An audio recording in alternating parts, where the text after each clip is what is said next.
Welcome to Thriving Tribesmen. My name is Corey, your host, and I'm excited to be making this episode. Today has been my first day where I could speak to you guys. I've been absolutely busy. And a weekend away with the family which was amazing, and they're away from school, and so my wife is a teacher as well, so there's resting at home. So I've also tried to rest as much as I can and be with them as much as I can. So it's been very difficult for me to make continuous episodes. And next week, we're going to be back to normal and we'll be making more episodes and speaking to you guys. But today, I felt like I needed to speak to you about seduction resistance, because it's something that is predicated on how you behave within the relationship. So depending on how you're behaving within a relationship, you're either creating seduction resistance or you're removing seduction resistance. And it's multifaceted. There's many factors that come into it, but there's one major one, and I saw it play today, is that you have to have the ability to create a seduction gap. Now, the seduction gap is something where you stop taking the burden of seduction. So it's not upon you to take to do the seducing, but you create enough of a gap that you inspire, or at least get her to feel inspired to do the seducing. So you almost role reversal. And you can do this basically by really being non-reactive in terms of your relationship, especially to the sexual, or at least in that sexual. So generally, when you create the gap, what you're trying to do is get her to feel like that she has to fill the gap. I'm probably struggling to explain this. Usually when I've explained this, I've explained it using visuals. So when I'm explaining it this way, it's a very difficult way of doing it. So imagine it this way. So in terms of creating a gap, I'm trying to think of a good example in terms of my life. So for the past 3 weeks, this is a good one. For the past 3 weeks, we've had sex once. A lot of it has been just logistics. Time would go away. I think at the time she was on a period. So there was just logistics, couldn't do it, but also quite busy. So very difficult for us to just get that time. Not because the important part is that we never came out of seduction. So I would input stuff in seduction. She would input stuff in seduction. But at the same time, in order to ensure that it actually happens, that she has input within the seduction, there are times when she was trying to seduce, but I was non-reactive. So she would maybe do something and I would completely be indifferent to it. And again, you got to make it, the difference is that most people, when they try and act indifferent, it's coming from a place of being spiteful. So it actually works in reverse. But when you are indifferent because you're just not there mentally, because you're busy, or you're creating this scarcity because your focus is somewhere else, what this does is that it intensifies the feelings of wanting to have sex with you, because you're creating this gap, scarcity. So she feels like in order for you to actually get your attention, she has to amp up the seduction. So sometimes it's just verbal. She'll say a verbal thing, or she will shake her breast in front of you just to see your reaction. If you're not indifferent to it, she will then try and amp it up even more.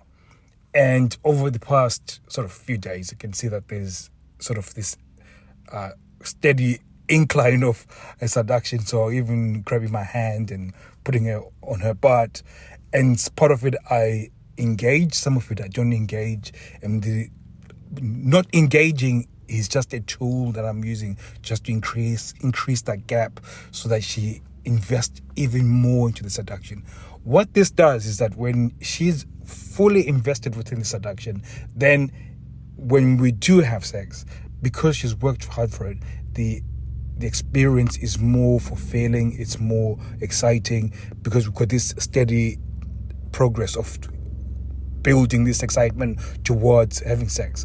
And most guys, usually whenever she does anything sexual, so she shakes her, I'm so sorry for the background noise, it's a helicopter going past, so hopefully it goes past pretty quickly so I can continue what I'm saying and not lose my trail of thought as well. So as you decrease, don't react. What this does, like I said, it increases her desire to get you to react, and this, by not you reacting, is actually going to make the sex act quite exciting, because she feels involved. She's part of the seduction process, and it's because of the gap that you've created. But if you are very responsive, you've given her the head, she doesn't feel. And the best way of putting it this way, sorry, I always do this, and I hate it when I listen to this back to it and I hear myself sort of cutting myself off of a point.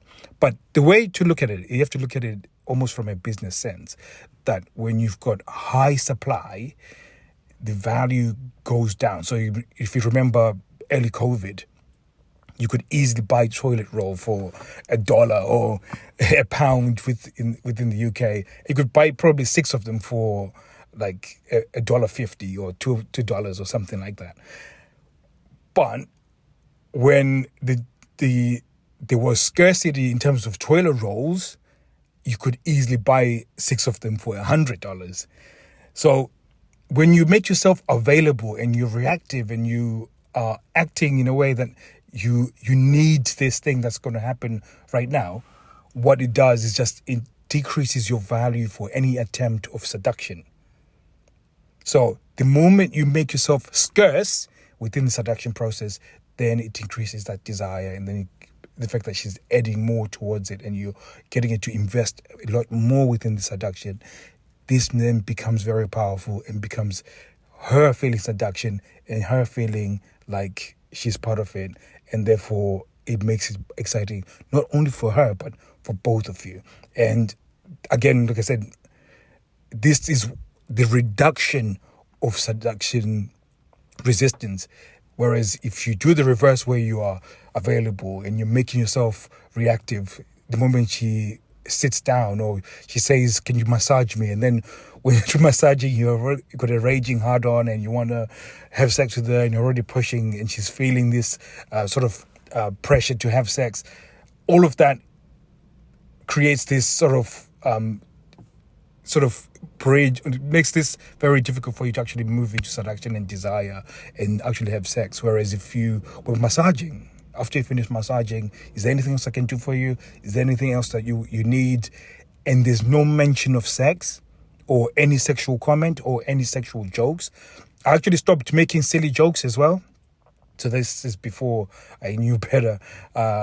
Anything that she said, I would make it into some sort of innuendo.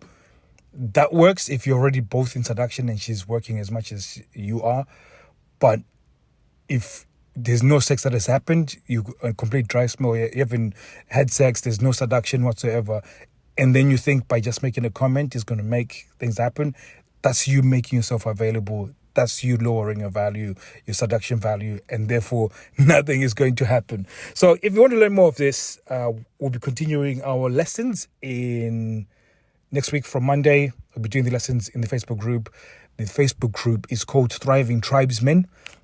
So you'll be able to learn some of these lessons. We'll be going from, I think, day 4. So we're going to be blitzing through a lot of the 6 lessons that need to be done.